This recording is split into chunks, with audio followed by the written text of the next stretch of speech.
liberty, and justice for all.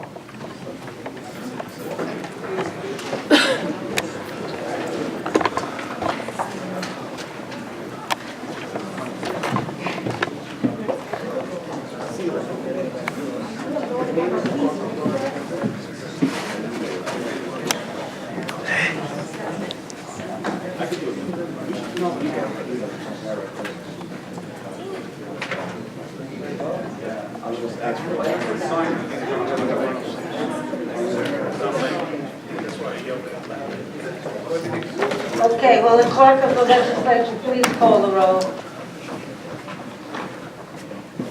Thank you.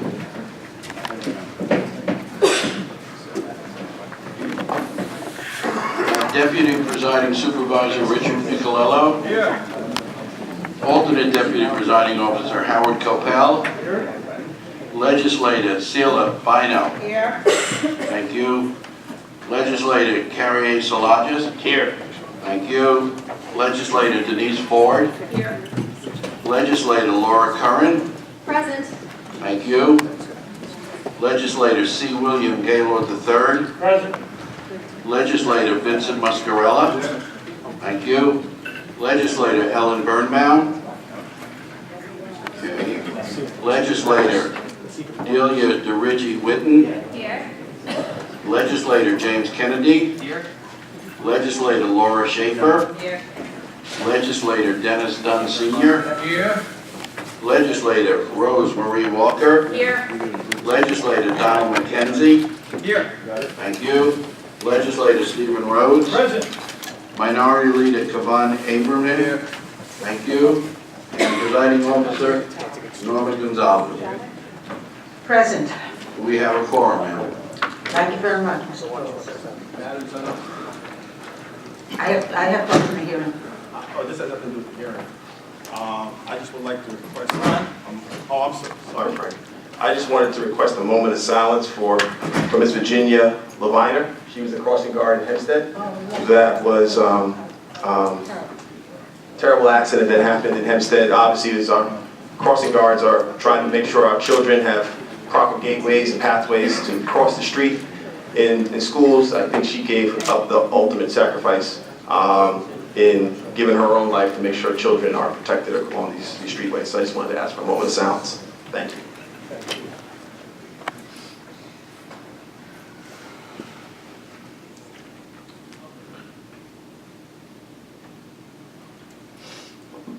Thank you, Madam President Officer. Thank you. You're welcome.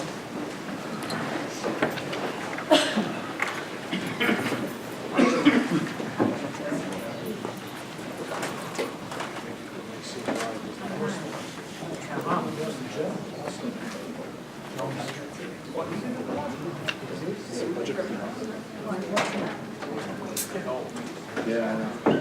Well, I can give. What's going on, bud? How you doing? Really good? Yeah.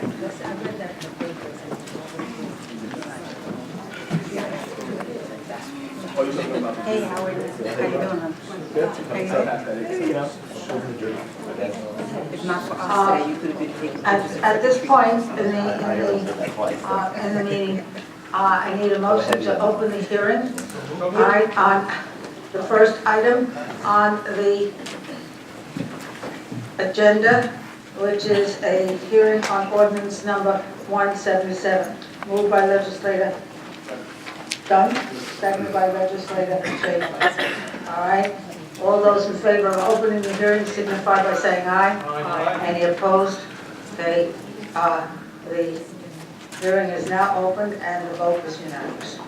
And before I call on public comment, and I know there are a number of people here because I have the slips before me, it is proper that you will be given the time to address all of your concerns pertaining to the budget, regardless of the 30-minute time restriction. So in other words, if you go over 30 minutes, guess what? And you still haven't been heard, and you have a slip in here, I will be able to call each and every one. So I think you'll like to hear that. But before we go on to public comment, I need to make a statement. And I want you to listen very carefully. The current budget before the legislature, with amendments, contains funding from fees of various types.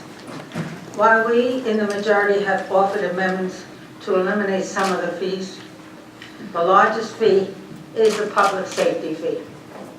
We in the majority have been working tirelessly to find a way to address this fee as well. Several of my colleagues in the majority have asked that no action be taken on any of the proposed fee legislation until we exhaust every avenue to find other means to fund the budget. I have said throughout the budget process that we are doing just that, seeking alternatives. One such alternative being investigated is the acceleration of revenue collections from the income and expense law, which was enacted by the majority in 2013.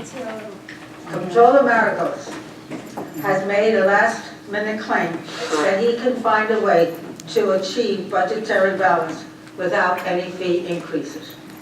In light of this very recent idea of the comptroller, the majority will hold off on approving any fees at this time. However, we would be remiss if we did not give the comptroller the next few days to fully inform this body of his plan. We asked the comptroller to put forth a detailed plan, including an amended budget ordinance, which must include a means by which each department can eliminate any proposed increase for 2017 in expenses for that department, along with his proposed 2.5% cut from 2016 expense levels. We remind him that any such plan must account for contractual labor expenses, along with state-mandated health insurance and pension increases. While the cuts to the comptroller's budgets are to historically vacant positions, other departments do not have such vacancies.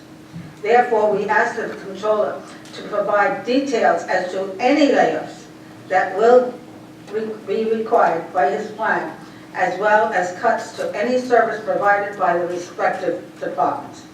Since the budget is for 2017, we have a short time before any fee would need to be instituted to impact on this budget. While we await the comptroller's detailed plan, we in the majority will continue to take the few remaining days to work on alternatives to allow us to address this fee, meaning the public safety fee. Today, however, we are required to adopt a budget for 2017. We will do so today with the knowledge that the revenue anticipated from the proposed fees will need to be addressed in the next several days. The budget as amended contains revenue that will be realized by the proposed fees. The budget as amended contains revenue that would be realized by the proposed fees. Working tirelessly, we will attempt to work within this budget to address those fees for their alternatives. My colleagues and I agree that a balanced budget will be achieved, but it is better to take a little extra time to get it right. And now, time for public comment.